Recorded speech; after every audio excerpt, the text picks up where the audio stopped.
Okay. Bonjour à tous. Bonjour. Voilà. On m'avait dit que les projecteurs effectivement éblouissaient. Je vous assure que c'est le cas. Voilà. Bon, merci à Novetic une nouvelle fois de nous donner l'occasion d'intervenir, en tout cas au nom de BNP Paribas Investment Partners. On va essayer d'être aussi convaincants que les collègues qui nous ont précédés les années précédentes. On sait qu'ils sont dans la salle. Ils ont mis une certaine pression. Alors, lorsqu'on a été invité finalement à une nouvelle fois intervenir, on vous souhaitait finalement discuter du sujet de la rémunération. Alors, vous savez que la rémunération des dirigeants est souvent évoquée, fait l'objet bien souvent également de controverses, notamment dans la presse, mais également dans le cadre des échanges que l'on peut avoir avec les émetteurs. Et finalement, on a décidé avec Michael, non pas de porter l'attention sur les dirigeants, finalement c'est assez facile, mais de porter l'attention sur vous, en fait, sur nous tous, c'est-à-dire sur les investisseurs, et notamment parce qu'on se prétend tous, nous sommes tous des investisseurs responsables. Or, nous pensons que lorsqu'on parle de la rémunération des actionnaires, donc de la politique de dividendes, c'est ce qui nous interpelle finalement, ce que nous recherchons le plus dans l'investissement en actions, il nous semble important de porter plus d'attention sur le sujet. Et vous verrez qu'on va essayer de vous convaincre, non pas de vous dire qu'un dividende généreux, une politique de dividendes généreuse, c'est quelque chose de mal. On adore les dividendes, je pense que vous adorez les dividendes. Mais on veut en tout cas vous convaincre qu'il faut très certainement apporter plus d'attention sur la manière dont le niveau de dividende il est aujourd'hui décidé par les conseils d'administration et donc évidemment dans le cadre des assemblées générales.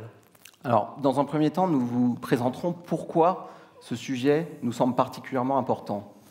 Dans un second temps, nous vous expliquerons comment les investisseurs, et particulièrement les investisseurs responsables, peuvent et doivent contribuer à la définition de la politique de dividendes des entreprises. Enfin, Gaëtan abordera une stratégie d'investissement particulière, celle qui consiste à investir dans les entreprises qui offrent des dividendes élevés, et il proposera des solutions afin de combiner cette approche avec l'approche d'investissement socialement responsable. En fait, ce qu'on voulait montrer, je pense qu'on pourra le faire sans slide, c'est finalement que lorsqu'on aborde le sujet de la politique de dividendes, on aborde finalement un sujet beaucoup plus général, c'est finalement comment est répartie finalement la valeur ajoutée qui est générée au sein de l'entreprise. Alors, nous savons qu'une partie de la valeur ajoutée générée sert d'une part à payer les impôts et taxes finalement auprès des collectivités locales, auprès de l'État. Ceci tout simplement parce que, évidemment, l'entreprise a un rôle à jouer finalement pour contribuer aux infrastructures, également pour avoir accès à ces infrastructures. Une autre partie, évidemment, est utilisée pour rémunérer les salariés et les dirigeants, sujet qu'on a déjà évoqué. Mais le reste sert également d'une part à assurer l'autofinancement, c'est-à-dire assurer la croissance future et les investissements futurs de l'entreprise, mais également à rémunérer les actionnaires. Donc on voit bien que lorsqu'on parle de politique de dividendes, on parle de quelque chose de beaucoup plus vaste. Finalement, c'est au cœur même finalement de la stratégie de l'entreprise. Et notamment, il est important pour l'entreprise, pour les actionnaires, pour les dirigeants, d'une part d'avoir un niveau de dividende assez attirant pour capturer les capitaux nécessaires à son développement, mais également d'assurer une forme d'équité dans la répartition de cette valeur ajoutée. Alors, normalement, sur un slide, là, vous devriez voir apparaître deux chiffres qui me semblent importants pour démontrer finalement tout l'intérêt de regarder ce sujet. Le premier, c'est 97%, je me rappelle bien. Alors, 97%, si vous regardez le rendement des actions européennes entre 1970 et 2016, vous verrez que le dividende représente 97% de la performance des marchés actions en Europe. Je ne vais pas dire qu'il est vain finalement de rechercher de la plus-value, mais vous voyez bien toute l'importance en tant qu'investisseur, pas seulement investisseur responsable de certaines façons, le dividende il est primordial dans la décision que vous prenez lorsque vous investissez dans les actions. Un autre chiffre là qui doit particulièrement attirer l'attention de l'investisseur responsable, c'est 81%. Voilà, 81%. Alors 81%, vous le savez peut-être, c'est aujourd'hui le rapport rapport dividende sur bénéfice, ou plus, nos amis de BlackRock diraient le payout ratio, et finalement c'est la part du bénéfice qui est distribuée auprès des actionnaires. Il est aujourd'hui à 81% en moyenne au niveau des actions européennes.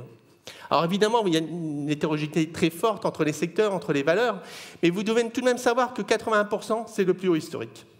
Même dans les phases de crise financière, notamment la dernière crise financière que nous avons connue à la fin des années 2000, le niveau n'était jamais monté au-delà de 62%.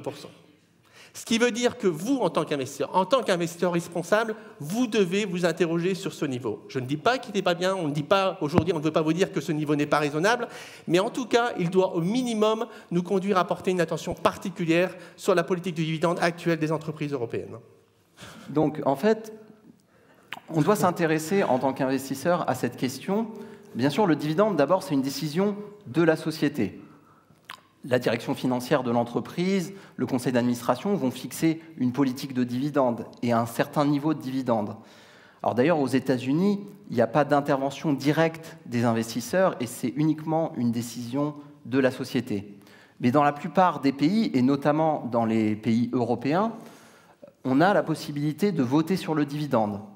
Le dividende, il fait l'objet d'un vote en Assemblée générale et donc en tant qu'actionnaire, nous avons la possibilité d'approuver ou de rejeter le dividende proposé par la société.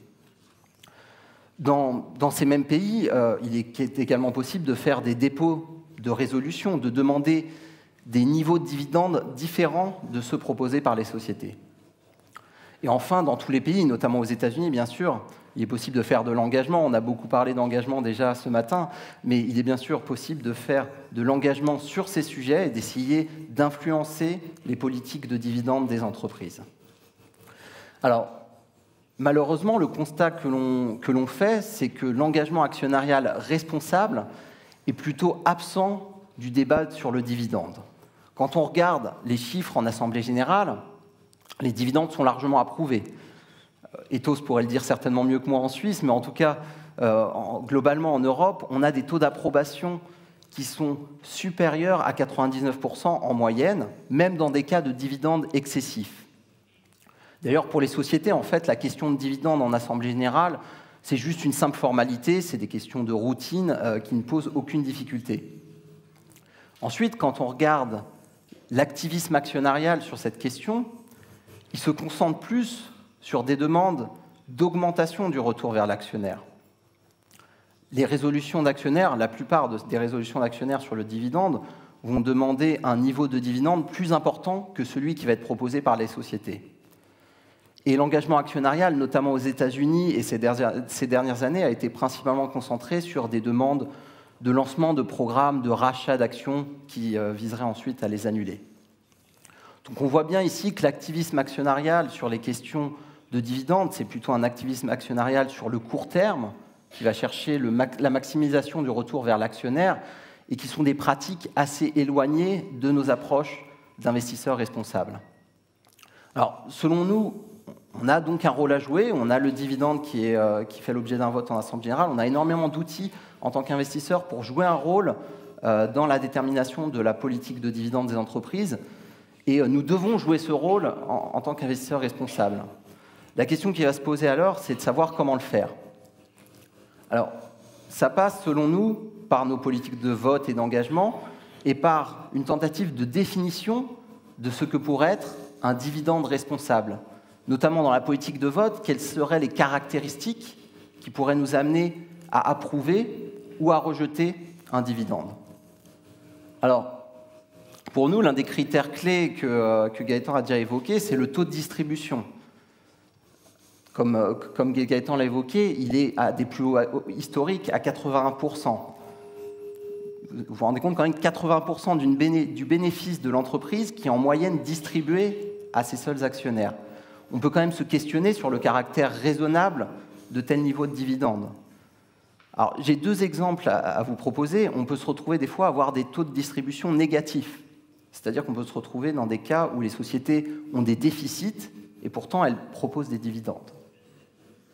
Deuxième exemple, c'est des cas où le taux de distribution se situe au-dessus de 100%. C'est-à-dire qu'on se retrouve dans un cas où la société distribue plus que son bénéfice, notamment en puisant dans ses réserves. Donc, selon nous, le critère du taux de distribution, qui doit être raisonnable, doit être regardé, c'est un critère clé. Il faut le regarder en fonction des secteurs, des spécificités sectorielles, de la situation de l'entreprise elle-même, mais c'est un critère déterminant. L'idée, pour nous, c'est que le soutien d'un dividende, il doit être possible uniquement s'il garantit les capacités d'investissement de l'entreprise. L'entreprise qui va distribuer un dividende, elle doit avoir les moyens de continuer d'investir de continuer d'innover dans la recherche et développement. On est dans un contexte réglementaire de plus en plus fort. On est face aux enjeux du changement climatique, comme ce qui a été évoqué, qui demandent des besoins d'investissement assez forts. Donc il ne faut pas que ce dividende compromette la stratégie à long terme de l'entreprise. Alors après, il se pose aussi toute la question du respect des autres parties prenantes de l'entreprise. On pense particulièrement aux salariés et à des sociétés qui vont distribuer des dividendes alors qu'elles font l'objet de restructurations massives et de licenciements importants. Donc il faut que nous soyons actifs sur le sujet.